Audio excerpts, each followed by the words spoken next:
everybody and welcome back to my channel. Today we're going to be doing a good old-fashioned book haul. This is definitely not the largest book haul I've ever filmed, but I don't think I've filmed one since I came back from a Polycon in April, so it's been about 2 months worth of book mail. And I can't tell if I've been really well behaved or there's just some pre-orders that haven't shipped. Like, I don't know. This is quite a small amount of books for me to haul, but nonetheless there's still quite a lot of books here. Before I dive into the books, make sure you're subscribed if you aren't already. Like, half of you that watch these regularly aren't subscribed. What are you doing? It's free. And make sure you've dropped a like on the video as well. Into the books, and I think I'm going to switch things up this time and I'm going to start with indie author books. So first up is book 2 in the Mystics of Ashura series. This is by Emily Blackwood. This is actually the ARC copy, the advanced reader copy that she does that has the beautiful foiling on there. I picked up book 1 of this series in the gorgeous foiled ARC copy at a Polycon, and then book 2 I grabbed on the author's website. I did see her send some of these out, but I wasn't lucky enough to receive one, so I just picked it up on the site. This did come signed. I haven't read book 1 yet because I literally got back from a Polycon about 6 weeks ago, but I remember going up to the author's table. I'd wanted to read some Emily Blackwood for a while. I've got some of her other books on my shelf, and I said oh, I love the foiling on that one. What's that one about? She was like, oh,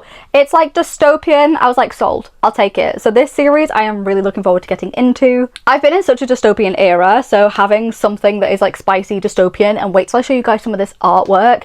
I think I'm going to eat this series up. I really hope I love you. I have decided you're good already before I've even opened the front page. I got a little bit nervous when they showed up because it came all the way from the US in a tiny little bubble envelope, but you know what? She survived the journey. She came and she was in good nick. And I love the fact that I actually got some art prints with it, so let me show you these. I feel like I picked up the same prints at Polycon. Maybe these are slightly different, but I don't actually know what I've done with my folder of prints and things from a Polycon. It's somewhere. Oh, I love this. So I'm not a big listening to music while reading person, but I know so many of you are. So there's actually a Beg the Night foiled card playlist going on in here with a QR code to the playlist, and then also a cute sticker. This is the character art I think I saw at Polycon. I can't remember if I picked these up in foiled versions or not though, but these are our two main characters. So we have Athena and then also Cinna. I'm not usually one for a blonde love interest, but I tell you what, Emily Blackwood, I'll give it a go. For you, babe, I'll give it a try. Another indie author pre-order, and this is another gorgeous foiled paperback. There is nothing I love more on this entire planet than a foiled indie paperback. I don't know what it is about the foiling, I just think it looks beautiful. This is Just One Bite by S.L. Coakley. What is this series called? What is the series called? Oh, it's literally on the front. This is book 1 on the Doxlothia University series. Now, I've been trying to get my hands on some foil paperbacks from this author for at least 6 months. She sells them on her TikTok shop, but she's based in the US and TikTok shop is country exclusive, so I can't order them there. I've missed out on a few pre-orders that she's done on her website that I've just not clocked on are happening, or they've sold out when I've realized they're a thing. And then she's also done a couple of events, but the events that the author's done have not aligned with the events that I've been to. So it's been a labor of love. Have I read this series? No. Have I read anything by this author? Not yet. I've really wanted to read her other series, her vampire romance series, The Blood That Binds Us, for quite a while. This one though, I don't know. I'm in my off-campus era, and this is giving, if off-campus had werewolves in it, this I think is maybe what it would be like. I'm hoping this is going to be a fantastic summer read, and I have actually pre-ordered book 2 and book 3 in the series in the same matching foiled edition, just those haven't shipped yet. These also came with some goodies, so let's take a look. This is actually character art from the couple from book 2. Here they are on the back. So book 1 is Just One Bite, book 2 is Bite Me, and then book 3 is Once Bitten. So I do have all 3 of these exclusive foiled ones pre-ordered. A cute little thank you note and some more information about the series. And then some super cute stickers as well. And I didn't actually know this had ice hockey in it, but I can see an ice hockey uniform and an ice hockey stick. So maybe this is quite literally if off campus had werewolves in it. Look, I'm so excited about this one. Next up are 2 indie arcs that have been sent my way, and I'm so excited about both of these. The first one is from one of my favourite indie authors. She writes one of my favourite cozy fantasy romance series. This is What Darkness Brings by Jenna Wolfhart. This is a brand new, I think slightly darker, spicy romantasy series from the author. I've read the Falling for Fable series and absolutely adored that one, but I haven't done any of her more, I don't know, higher epica feeling romantasy, which I think this fits into. I absolutely also love the fact that the main character is called Ankarad, mainly because one of my favourite books, A Study in Drowning, has a book and character in it called Ankarad, and now I have another book with a character. Just niche references. I don't know if that's the reference that's being made, but I'm very excited. I think it's a Welsh name. Here I am saying I've not got a thing for blondes, and I think most of the men on these book covers are blonde. He has white hair. It's different, guys. He's a silvery white grey. It's different. And last but not least, I think in the indie space, this is a beautiful proof copy of Ashwalker by S.M. Gaither. This one is actually already out. It came out a week or 2 ago from when I'm filming this. I have really really loved some SM Gaither previously that I've read, but I haven't read a lot of her stuff. Particularly at the top of my TBR are is it the Ash and Feather Flame and Sparrow duet? That one. And then also the What Blooms from Death series. But as soon as I saw this and I heard about this, I was like, I need to get myself on this Ember Fall trilogy. This looks incredible. Is there artwork?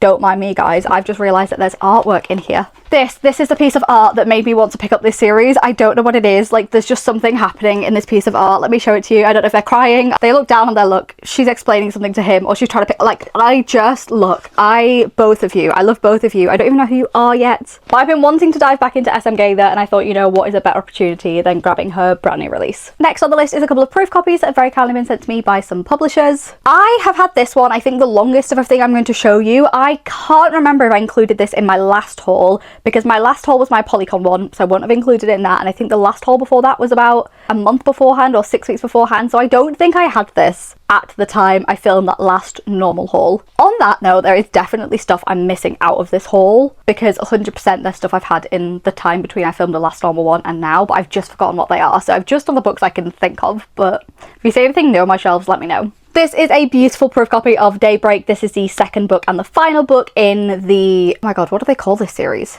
I don't know what's going on with this video. My brain can't remember series names.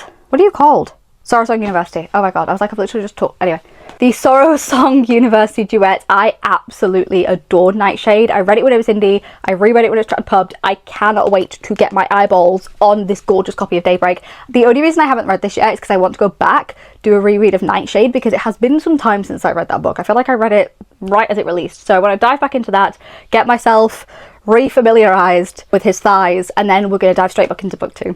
I was very lucky to be invited to the Del Rey Summer Party event this year. It is my favourite publishing event of the year. I've been 3 times. It is always fantastic. And I really excitedly got my hands on one of my most anticipated releases of the year. This is Under the Iron Sky by A.T. Emerald. This one is a little sci-fi fantasy. It's a little dystopian. Apparently the romance is delicious. And I've seen a couple of early reviews from people that got their hands on this at the event, and people are loving this. I am so excited to give it a read. From the same event, and a book that I hadn't really clocked onto, but absolutely feels like my exact cup of tea, this is Moth's Blood. This is actually coming out in October, so quite a while away. This one is alchemy, dark academia fantasy, which, look, I love a bit of dark academia fantasy. This specifically says it's perfect for fans of Blood Over Brighthaven, which is one of my top books of all time. Also, this one is set in Paris. I haven't read a lot of kind of French setting or France-inspired fantasy. The only one that really comes to mind for me is Serpent and Dove, which I did actually really love, so I'm excited to dive into this one too. Last 2 bits of publisher mail. This first one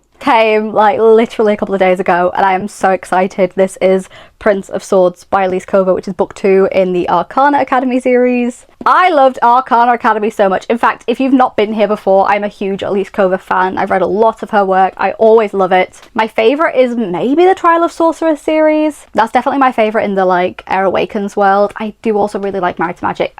Arcana Academy maybe peaks it as my favourite of everything she's written though. What do you mean? Prince of Swords is in my hands. I remember the ending of book 1. If you haven't read the ending of book 1 yet, oh my god, you're in for a treat, and trauma-filled treats are in store for you. But this was so exciting. This actually comes out next month. I feel like I need to do an Arcana Academy reread and then dive into this. I don't know if I have time before it releases. Like, it's literally coming out in a few weeks, and I am so stoked. If you haven't read this one yet, it was book 1 was in one of my top 10 books of last year. If you want to see that video, it is on my page. I am not mentally prepared. I made all of my friends read this because I actually got to interview Elise Kova on her UK tour in Liverpool, and I made all my friends come for support, and I was like, right, you've all got to read the book. Everybody read the book. Read it. And I'm telling you now, we're all friends too. You need to read the book. And last but not least, this is Once Upon a Demon's Heart. This is the new traditionally published version by K.M. Moronova. Now, I really enjoy K.M. Moranova's dark romance. I haven't read any of her fantasy. I don't know if this is her only fantasy or if she has any others. I loved K.M. Moronova when I'd only read Leave Me Behind and The Fabric of Our Souls, and then when I was talking about Leave Me Behind a couple of weeks ago, I forgot how much I love that series, so I dived in and immediately read like books 2, 3 and 4 in the Dark Forces series and like polished that off in a week. So as soon as Penguin were like, do you want a bit more K.M. Moronova? I was like, duh, yeah, of course I do. This is actually the beautiful finished copy. I've seen lots of artwork for this series on the author's Instagram, and I'm very excited to get to this. Also, I feel like she's quite quick. She's quite snappy. She looks quite short. 300 or so pages. Definitely something nice to balance out the like books on my TBR that are like 800 pages long. Up next is the, I guess, results of the first ever Kickstarter I've ever backed. I was about to say author Kickstarter, but I don't think I've ever actually backed a Kickstarter. My husband has backed lots of D&D ones or like tabletop gaming ones, so maybe I'm just confusing it, but I don't actually think ever I've backed Kickstarter until now. This is the upside down beautiful After the End collection by AH Squared, which is Adriana Herrera and Ali Hazelwood. I have already read all of these because as part of the package that I backed, I got access to the ebooks, maybe even the audiobooks, I can't remember, definitely the ebooks because that's what I read like months ago. This is a collection of 8 different dystopian novellas. I will say these for me were really hit and miss. I loved some, really did not get on with others. But overall, I am happy to have the set and I think they've done such a fantastic job with how these look. I couldn't decide whether I wanted the paperbacks or the hardbacks when I backed, so I ordered both. I have since decided to keep the paperbacks just because I didn't like one more than the other when they arrived and these take up less space, so I was like, I will get rid of my hardbacks. So I ended up selling them on to somebody that missed the Kickstarter just for what I paid for them. But, oh, let me show you these. So these are like a tete-a-tete style, so you have one book on one side and then you flip it. So the books in the collection are First by Ali Hazelwood and Bates by Adriana Herrera. These came with like cool sprayed edges as well that work like either way up. I forgot the artwork. I won't show you the artwork of all of these. If anybody wants like a full tour of what these look like, let me know. Maybe I'll film a short. But yeah, they do all have artwork in the ends. I really love these two. These two were particularly good in my opinion. And I think when I originally backed these, the paperbacks weren't going to have sprayed edges, and then they unlocked a goal where they were, and they weren't going to come in a box set, but the hardbacks were. But then they unlocked a goal, and then I think they weren't going to have the end page art, but then they were because they backed a goal. So basically I backed these not knowing what these were going to look like other than they were going to be paperbacks. So actually if I would have known at the time that I backed it that they were going to be like in a case with foiling, with sprayed edges, I probably would have just gone for the paperbacks anyway. Up next we have Skin by Nikki Payne and Maya by Nina Saxoner. I enjoyed both of these. One particularly was quite like Wolfie Omegaversy. Next up we have one of my favourites. This is Taken by Elizabeth Stevens, and then Brood, which I didn't quite like as much, by Claire Kent. I'm so sorry, I really disliked this one. This one I actually couldn't finish. This is Trade by Casey Wells. Very beautiful artwork. Did not vibe with this one at all. And then another one I did enjoy is Prima by Sherry Thomas. Up next, I'm going to go through some pre-orders that have arrived over the past month or two. This is definitely where I've forgotten that I've ordered some stuff. It's arrived since my last haul and I've just forgotten when it's arrived. Up first, we have the FairyLoot edition of The Rebel Witch by Kristen Ciccarelli. How are we saying the author's last name? I have googled it and I haven't found a definitive answer. I love this duology. This is up there as one of my favourite duologies of all time. I actually proofread both of these before they came out. The only thing I don't like about these editions is the fact that they've given the female main character pink hair. This is a hill I will die on. This character is described as being strawberry blonde. I've seen so many artists draw the character with pink hair and so many artists draw the character with like what I would consider strawberry blonde, that kind of coppery, gingery blonde. I don't know. I think she's a redhead, but maybe that's just my bias coming through. The edition nonetheless is absolutely beautiful and really happy. I feel like this one has been, it's not been delayed, but I feel like the shipping was quite a bit later than when the book actually came out. So I'm very happy to finally have this on my shelf to go with its matching of book one. This is another one I actually completely forgot I pre-ordered. This one has come out quite a bit after it was originally released, I think.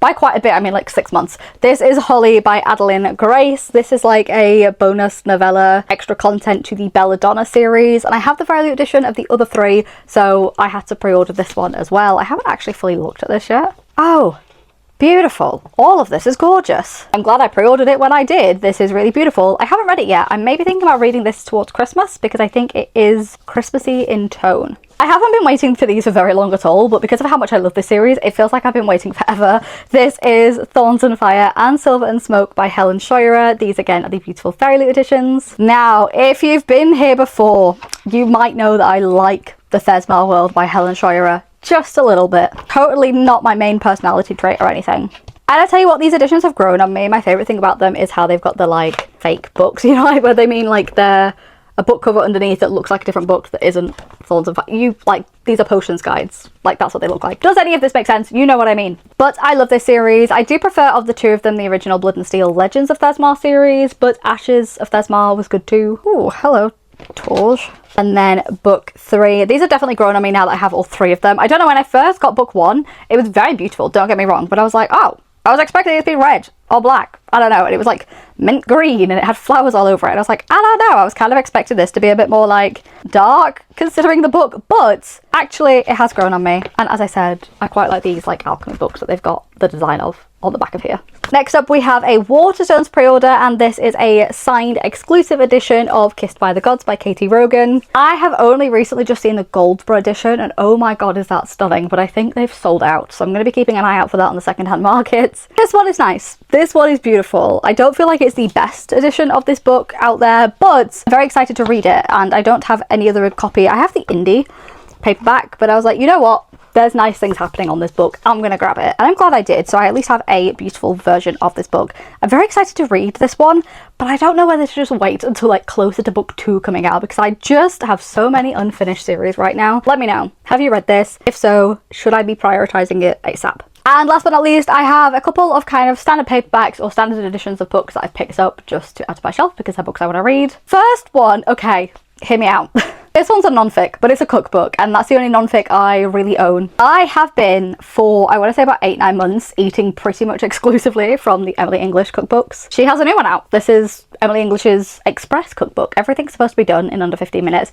I don't know if I'm just a really slow chopper or a really slow prepper or something. These do not take me 15 minutes. I'm sure they take somebody 15 minutes, like Emily English. They take me a little bit longer. But I've really been enjoying some of the recipes in here. There's a really nice prawn and watermelon salad that I love. There's also a great breakfast hash. So if you ever want to know, I wonder what Becca's eating today, it's probably in one of the Emily English's cookbooks. My favourite one is the green one, which I think is called Live to Eat. That one. That one's fantastic, but I do like all 3 of them. This is a nice addition. I've been picking up quite a few Jamie and Eve books this year, largely because they all have gorgeous sprayed edges, they all sound spicy, and they all look like really fun, easy reads. I saw this out early. I'm filming this still in June. You're probably watching this a little bit later, but I saw this out early in Waterstones. This is book 2 of the Weatherstone College duet. This is Night Witch with the sprayed edges, and I have book 1. I saw this, I was like, oh well, I'm gonna have to buy book 2, and then even if I don't like this, at least I'll be able to sell it on Vinted or something as a matching set to somebody. But I think I'm going to love these. If you said to me, Becca, what's one book that the internet has been telling you to read for like 3 or 4 years, I don't even know if this book's been out that long, but it feels like it's been out that long,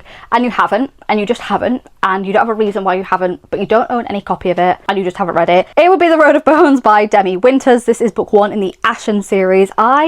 You guys don't shut up about this one. I believe you. I believe it's phenomenal. I don't know why I've picked this up now, because this feels like something I'm going to love reading in the winter. I don't know why. It's Viking-y. I just think there's going to be snow around. This might be a good winter one. Apparently it's great, and I believe you all. I absolutely do. So I picked up book 1. I don't have this in any other format, but also the book is super floppy. So book 1 came home with me. I bought this the same day I picked up something else in the list that I'll come on to next. And for this one, this is if you asked me, Becca, what's a book you've bought recently that you absolutely don't need because you already have a copy of this book, but this one has a new cover and you think you prefer this one? It's Terror at the Gates, book 1 of the Blood of Lilith series by Scarlett St. Clair. I haven't read this yet, but I've seen some artwork from this recently that has made me want to devour this. I actually have the proof copy, which I hate admitting because I didn't manage to read it before it released, but I've very much been in an urban fantasy era, and this one looks like an urban fantasy. So I'm putting this one on my kind of more immediate TBR, but also look, I saw this, I was like, oh, a new book from Scarlett St. Clair, and then I was like, oh, no, I have that. But I think because the hardback had a different cover, this just looked like, I just prefer this. I don't know, I'm loving this cover. Whoever did this cover, good job. Like every other book-obsessed girly, I have watched Off Campus. Look, I loved Off Campus as a book series. I think I first read it 3.5, maybe 4 years ago, and I've read it, I want to say 3 or 4 times in its entirety. I'm really bad though and haven't read any of the other books connected to that universe. So I went into the works and I saw that they had a like works exclusive edition of Love Song by Elle Kennedy. This one, to my knowledge, is a bit of a standalone, but it is based, I think it's Garrett Graham's son, John Logan's daughter romance. Haven't read this one. I think this one is a brand new one out as well, so I still need to read the Campus Diaries. I think I'm going to read that first. I think these are set at a similar timeline as that series, but from the cover it looks like they are completely different. So I'm going to read maybe Off Campus again, maybe not. Maybe I'll just dive into Campus Diaries and then I will pick up Love Song. But this, look, I'm in my off-campus era once more. How many eras am I in? Urban fantasy era, off-campus era. To be fair, I did buy that werewolf book that I think looks like off-campus, but with werewolves. So maybe it's just off-campus. Look, I just want to live in this world. I just want to become an ice hockey god. I don't know. Also from the works, I picked up a book that I already own, and I didn't realise I already own it. This is Bloodguard by C.C. Robinson. I have the hardback of this, but I saw this and I was like, wow, oh, this looks cool. And I read the blurb and it looks great. And I was like, oh yeah, cool, delicious romantasy. This looks incredible, sounds exactly up my alley. I was like, oh, why do I not have this? Came home, I do have this. The hardback is exactly the same as a paperback though, so I'm just going to keep one of them. But this was a bargain. I think this was like £3 at the works. So when I was picking up Love Song, I was like, me, might as well. It looks great. I don't know if this one's a standalone or a series. Has anybody read this one? I haven't heard anybody talking about this, but it might just be like in the specific things that my eyeballs take in on the internet. This hasn't been mentioned, but this might have a really big cult following. I don't know. This looks incredible. And last but certainly not least, I picked up a paperback copy of The Raven Scholar by Antonia Hodgson. I was super lucky in May. I got to interview Antonia Hodgson at her Lincoln Waterstones stop. I read this book earlier this year and loved this so much. I cannot wait. Book 2 has recently been announced. I need that book. This is one I'm trying to make everyone read, including my husband. I'm like, husband, hello, you would love this. You should be reading this immediately. And I'm going to say the same thing to all of you as well. This was absolutely spectacular. It was a little bit different to my usual kind of thing, but still very much in that like fantasy space, Deadly Trials competition space, like academia space that I love. It's literally got like reviews on the back from authors. Immaculate, tremendous, magnificent. I agree with all three of you. And this one I actually picked up at her tour stop. I have a hardback of this, the like Waterstones one that's all black, but I have to pick up the paperback as well and get this signed whilst I was there. That is everything. That is a pretty tame haul for me to say it's been quite a while since I filmed one of these. Oh, I lied. I have one more book. However, bear with me. I completely forgot about this book because I think this is the ugliest book I own, and I pre-ordered this before they revealed the cover and I hate it. I'm really excited to read the book though, which is why I still have it, but I want to read the author's other series first. This is Rumours and Whiskey by Victoria Wilder. This is the US edition. I pre-ordered this when they first announced that the other series, The Bourbon Boys, was being picked up, and I ordered the US editions of those, and then I was like, oh yeah, they've got a US edition of the first book in the Whiskey Women, sure thing, I'll order that as well. Didn't have the cover revealed at the time. I don't know what it is. there's something really chaotic going on for me in the spine with like there's words on the bottle and then words on the side, and also like I just don't think this wrap you might let me just show you up close. You might love this. Also, is it me? The croc print or whatever is in the background, snake print, I don't know, it just looks really pixelated. I got this and I was like, this is a fake copy, like this doesn't look like real. Anyway, I'm sure the book is great. The edges, for anyone wondering, I don't hate the edges are fine, but I definitely wish I would have picked up the UK copy of this book because I don't know what's going on with this cover. Whatever it is, I ain't buying it. I have bought it, but I ain't buying it again. Okay, now that's everything. I do try and haul like every other month, sometimes every month, depending on how much stuff is coming. And something I'm going to be looking to film in the near future is unhauls. So I'm actually moving house this year, and I have over 1,000 and something books now, and I'm just thinking I'm going to start doing my unhauling and packing sooner rather than later, so maybe I'll start looking to do monthly unhauls as well. Let me know if you'd be interested to see those here or whether you'd rather see them somewhere else. Let me know. I feel like unhauls, people always want to see what people are getting rid of. Rumours and Whiskey isn't going to be in there. I'm probably going to read the book before I decide what to do with it. And before you go today, if you've made it to the end of this video, leave me an apple emoji in the comments below and let me know what the last book you bought was. But other than that, I will see you in the next one.